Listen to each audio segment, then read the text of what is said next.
10 myths about wealth that keep you poor, even if you work hard. Abundance isn't about how much you work, but how you think, and feel about money. The problem is that many people live under false beliefs that block wealth.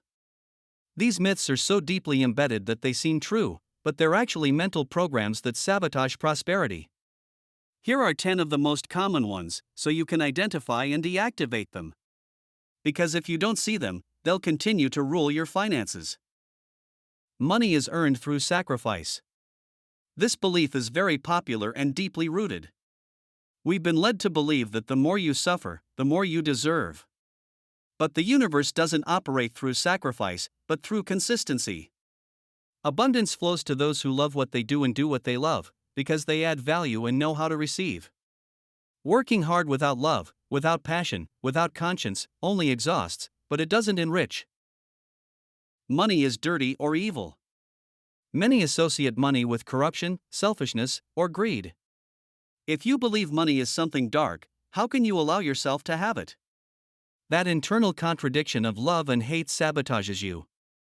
Money is neither good nor bad, people are one or the other. Money is an energy that amplifies itself based on what you already are. If you are generous, you will be more abundant. If you are conscious, you will use it for good. But first, you must reconcile yourself with it. Anyone who has money has made it by harming others. This myth fuels unfounded suspicion and ethical mistrust. Not all rich people have stolen, swindled, or exploited others, only a despicable minority. Many became prosperous by providing solutions, helping others, or being highly creative. If you associate wealth with theft, I feel sorry for you. You subconsciously won't want to become rich. And without realizing it, you'll sabotage your prosperity. Abundance is for a select few. This belief is a form of resignation, as if there were a limited amount of wealth. But abundance isn't a lottery prize or something that comes in your DNA. It's a vibrational frequency. And that frequency is created. If others have achieved it, you can too. You just have to first believe it's possible for you. Many women, moreover, grew up with the idea that only men know how to or can make money. This belief deeply limits them, makes them dependent, but by letting go of it, they regain their power and freedom. I'm not good with money. This is a misleading label. Someone said it, you believed it, and you made it yours. But you weren't born with limitations. Financial education is learned, like swimming or riding a bike. If you want to prosper, start by replacing that belief with another: I can learn to manage and multiply money with intelligence and awareness. Furthermore, there are those who believe they can only improve their lives if a supportive partner appears, they receive a family inheritance, or they win the lottery. This passive mindset distances them from true power, creating their own abundance. Having a lot of money is selfish.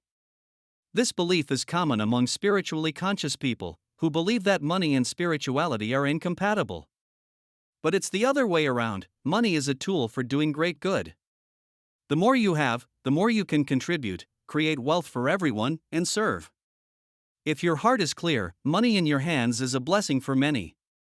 If I ask for more, I'm greedy. Here guilt is mixed with scarcity. As if wanting more were a sin.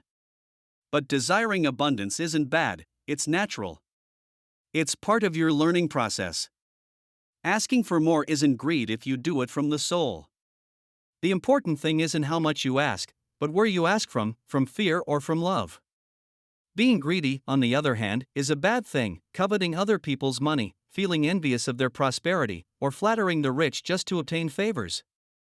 This attitude doesn't come from an abundant soul, but from a scarce ego. Don't confuse the desire to grow with the greed to possess. Money will change me. And I hope it does, but in a good way.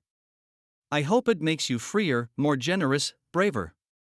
Money doesn't change people, it only reveals what was already inside them. If you have fears, it amplifies them. If you have light, it also intensifies it. Don't be afraid to change for the better, be afraid to stay the same. Money is a mirror. And what it reflects depends on you. The important thing is to be happy, not to have money. This belief is held by conformists who surrender to what is. Being happy and having money are not mutually exclusive. You can have both, which is better than not having both. And in fact, if you live happily and at peace, you'll be on a better wavelength to attract prosperity. Don't choose between happiness or money, it's a mistake. Choose both at the same time. True abundance includes inner fulfillment and material well-being. Spirituality and money don't mix well. One of the most widespread myths. We were taught that being spiritual is synonymous with being poor. That if you have money, you've betrayed your soul. But that's false. The most conscious beings can also be the most prosperous. There's nothing sacred about lack and poverty. Abundance gives you time, and you can use that time to develop as a human being. Money is a resource, not an obstacle. True financial education begins in the soul. I've written about happy money, about money and consciousness, about spiritual marketing, and about blessed wealth. Delve deeper into all of these and you'll enter another dimension. Don't settle for reading business books or watching entrepreneurship videos to learn a few tricks that will do you little good. Work on yourself, and the world will be at your command. They call me the Buddha of money because I know how to reconcile both worlds, the internal and the external. If your mind remains trapped in these 10 myths, any worldly strategy you implement will collapse. First, free yourself from poverty of spirit, and the material will begin to flow. Read my collection of books on wealth, which you can find at tiendasamso.com.